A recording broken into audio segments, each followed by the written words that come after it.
Okay. All right, Bannock County Commissioners are now in session. Looks like we're going to visit with Julie first.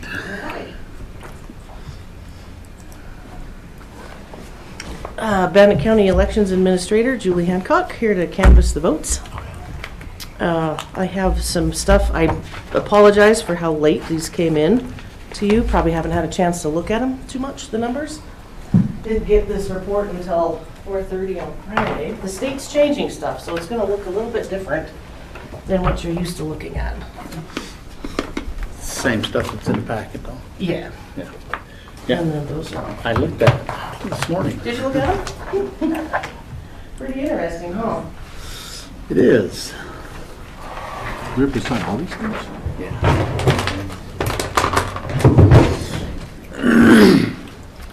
Some questions?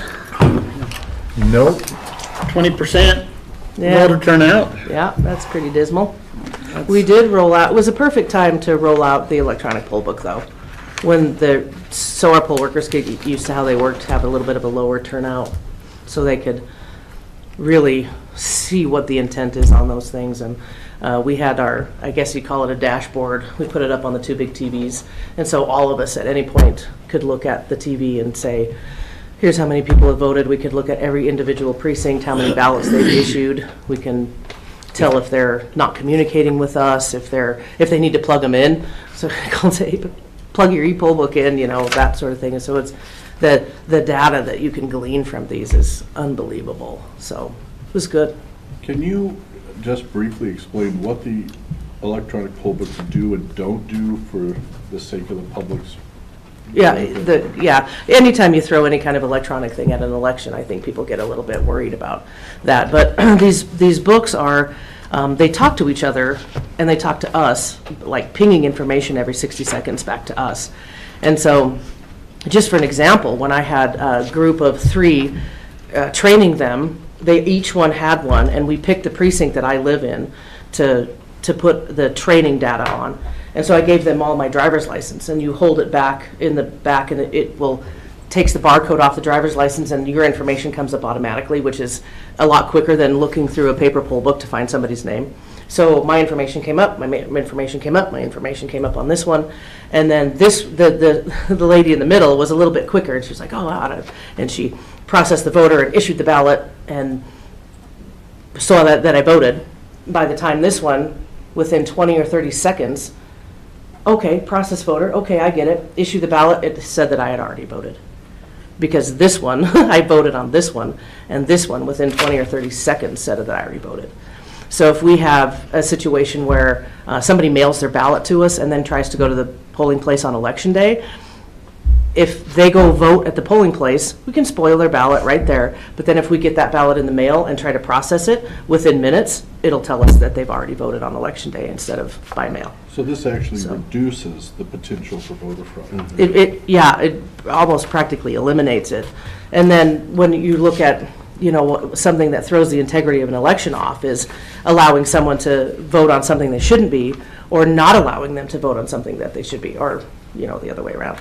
But it has a redirect on it. So if somebody walks into a polling place and they're not in the right place, if you scan their driver's license or do a manual type in for an address, it's going to say they belong in precinct 36, not 38.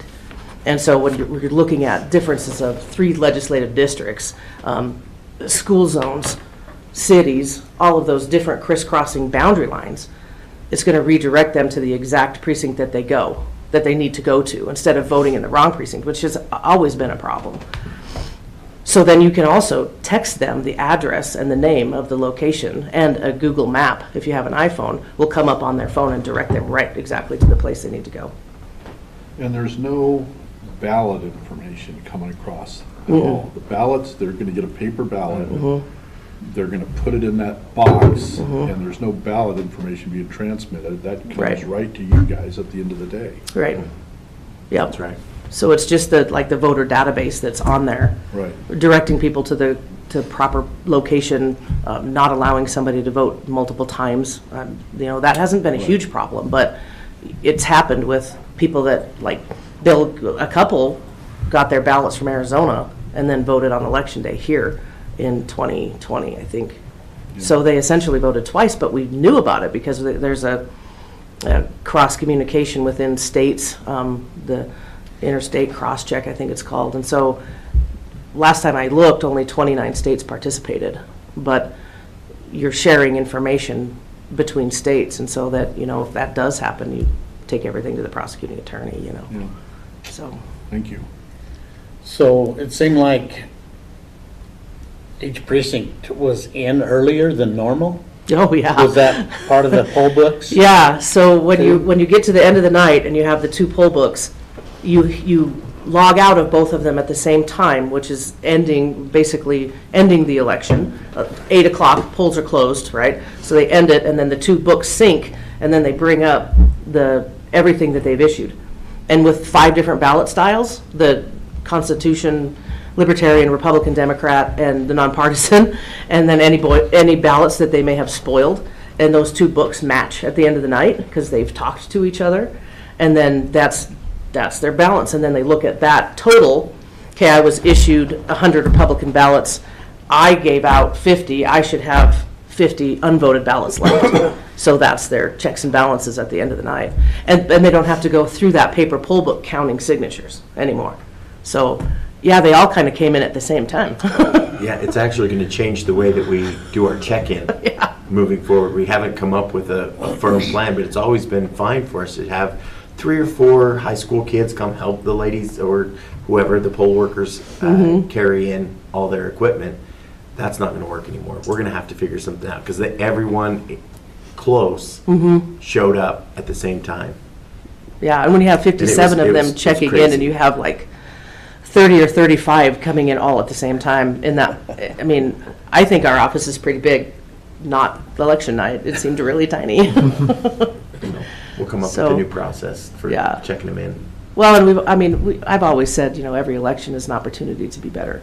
And so what are we doing over here? What are we doing over here that we can change or manipulate so that it's smoother for us, smoother for the poll workers, and smoother for the voters and stuff. So, but yeah, everything's, you learn something new every time. Well, that's when I walked in there that night, and Jason Gordon says, boy, we're ahead of schedule.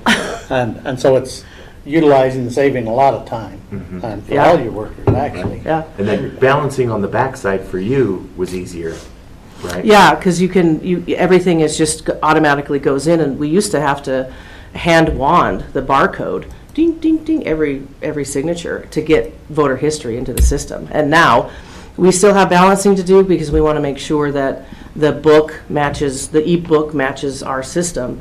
And so there's, some where the poll worker didn't quite process.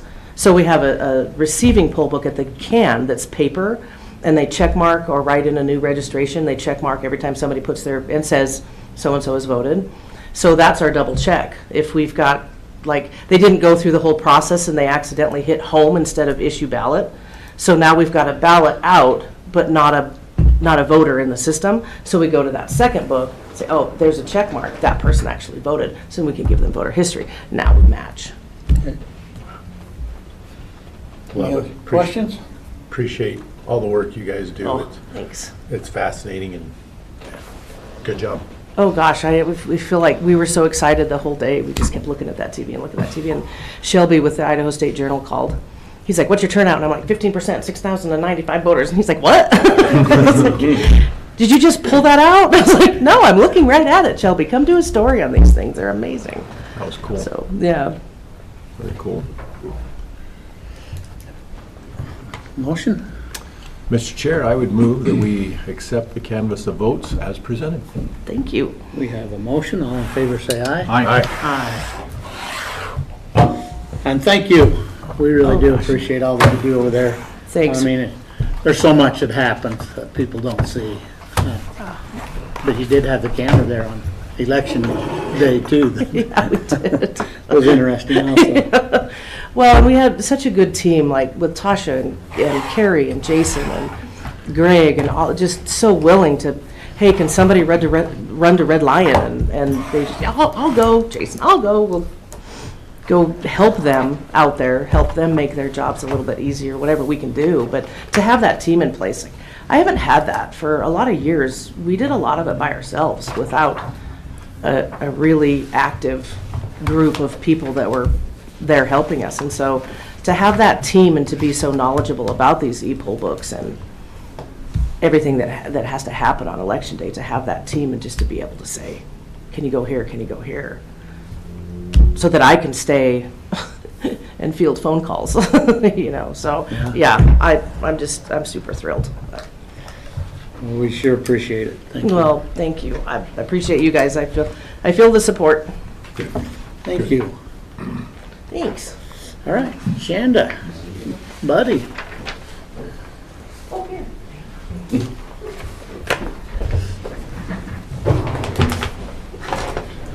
Commissioner Shanda Crystal, Chief Procurement Officer, and I'm with me here today, Buddy Romero, Public Works Assistant Director. and we are here to discuss with the board a recommendation to cancel the road striping material and the labor invitation to bid. A few things that I want to go over is, one, I want to review quickly the bid. We received a single bid on this solicitation, and that bid, option one, came in at $404,404. And then there was an option two for material only that was a little higher than the materials in option one, and that came in at $229,446. And then option three was just straight the labor only, and that came in at $196,000. Kyle did reach out to this company and have a discussion and conversation with them about the prices and what was included in those costs. So we do feel that we have a good understanding of what it is that company was bidding on and the numbers that they turned in. But as you might have noticed, they are a lot higher than what we had budgeted for this project. Excuse me. And that being said, there's a couple things that I want to review with the board before I make my final recommendation. One, I want to start with the number of potential bidders that we've had, the number of companies that we have worked with in the past.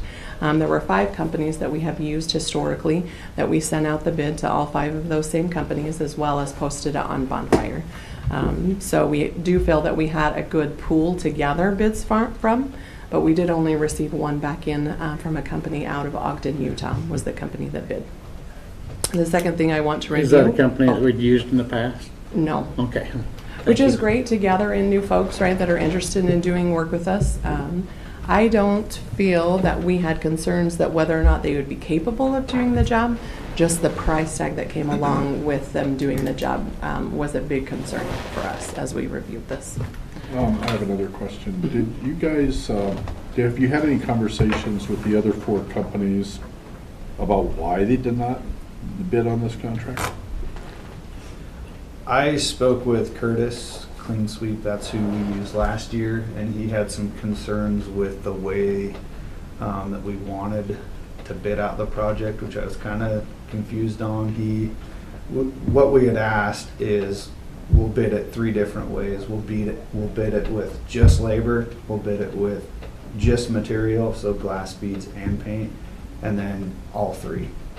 So if he gets the bid, then he supplies the paint, glass beads, and the labor, which is ultimately what we were trying to get out of this, just because it would simplify our process with having to piggyback off the state on paint and glass beads and then go out to bid on labor. So that's what we were trying to do. His concern was the paint. He was concerned that if we provided him with a paint that wasn't Ennis Flint or a specific brand that he's used to painting, that he didn't feel comfortable providing the labor to do that, and then like warranty work, meaning if it didn't last as long as it should. And I didn't quite understand why he didn't just bid at the full open lay where he could provide the paint, which is actually what I'm working on right now with him. So he is going to provide me a bid now that I've spoke with him again with those 3 things. So we're going to be getting more bids. Well, I think Shanda will get into that, but Did you speak to any of the other companies or just this one? I have not yet. I will though. We Okay, kind of 'cause- wanted to see which direction the board wanted to go with this before we kind of dug in any further. I'm concerned, and I think I mentioned this before, over the last year, it seems like in some cases we are reducing the amount of competition somehow, because we get one bid here, one bid there.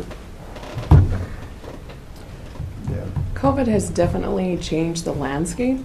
I'm sorry? COVID has definitely changed the landscape in with which we work. There are some contractors that are just so flooded with projects, they're no longer interested in going through Idaho code requirements to work with the government. But to me, having those conversations that you're talking about are going to be critical for us to move forward, to find, kind of like Julie mentioned, every time we bid out a project, right, it's an opportunity for us to do better and understand their world better, right, where they're coming from, and make it easier for them. I think something that I could have done different was maybe reach out to those vendors and invite them to bid.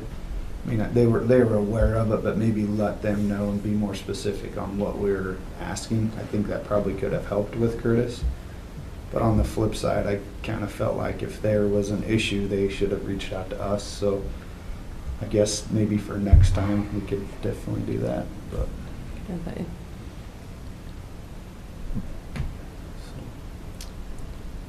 Something else I wanted to review with the board, we look at historical cost, what the same project has cost us in the past, and what we're projecting it to cost this year, as well as we've now turned in budget sheets, what we're requesting for 25. So I just wanted to go over in 22, the actual cost of this project was $128,000. In 23, it was $152,000. This year we have budgeted that $155,000 we talked about, and that was the same request that they had made for 25. So we felt that while there we saw a slight increase between 22 and 23, that the $400,000 jumps at 260%. We felt that was well outside the range of what we had currently done in the past and what we could get it for if we went out on the open market to do it. And the third one we look at as the cost of rebidding the project. This was an informal project, so there was no hard cost to like post in the paper or anything like that. So you're looking at staff time if we happen to rebid it.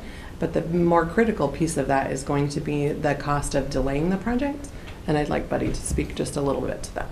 so the delays that I guess we'd be concerned about is we need to get on their schedule sooner than later. These road crews schedule time out way in advance, and if we don't get on there, we basically won't be getting road paint this year. So the sooner we can get something tied down, the better we are, or better we're going to be. But the paint and the glass beads are not a huge concern. We can get with the state and piggyback off their pricing, which is what we've always done historically. Really, we're just looking for the labor piece. So. And those items being reviewed, according to Idaho Code, Section 67-2806, I would recommend that the board reject the bid that we did receive and declare that the road striping materials and labor can be procured more economically on the open market. That does require a resolution if the board agrees to that, and I would touch base with Nancy and Chantel to get that before the board if that was the direction that you wanted to go. So then what would your path forward be? To just find somebody that can paint it? Yeah. Because we don't have that equipment or that manpower to do that? No, we don't have the equipment to do it. Okay. Yep. Like I said, I have been working with Curtis. I can reach out with a couple of the other vendors and just see if we can maybe I'll try to get a couple bids to make sure we're staying where we need to be. But Curtis historically has been great to work with no issues, so. Okay. Okay. So the recommendation then is to Reject the Reject bid that the we bid. received, and then a resolution will be created stating the things that we reviewed, and then that to allow us to go out and get whatever we need Contract. from wherever we need to get it. Okay. Mr. Chair, I would move that we accept procurement's recommendation and reject the bid based on the items that we discussed. We have a motion, all in favor, say aye. Aye. Thank you. Okay, thank you. All right. Next, we have resolution number 2024-32, dispose of surplus asset properties. And this is a stove, oven, on a microwave from juvenile. We talked about this last week, didn't we? Yeah, that's why it's on the Mr. Chair, I'd move that we approve Resolution 2024-32 as presented. We have a motion, all in favor say aye. Aye.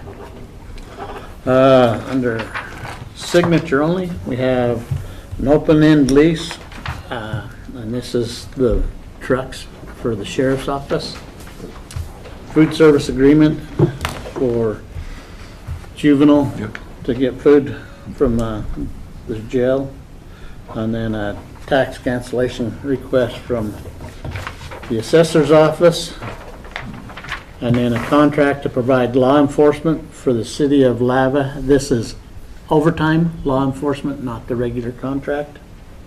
Any questions on them? Mr. Chair, I'd move that we approve the business as presented. We have a motion, all in favor say aye. Aye. Aye.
Did we do motion then? Yeah. Okay. Consent agenda. Under the consent agenda, we have alcohol license, a salary rate approval form, and commissioners' minutes from May 16th and 21st. Mr. Chair, I'd move that we approve the consent agenda as presented. We have a motion. All in favor say aye. Aye.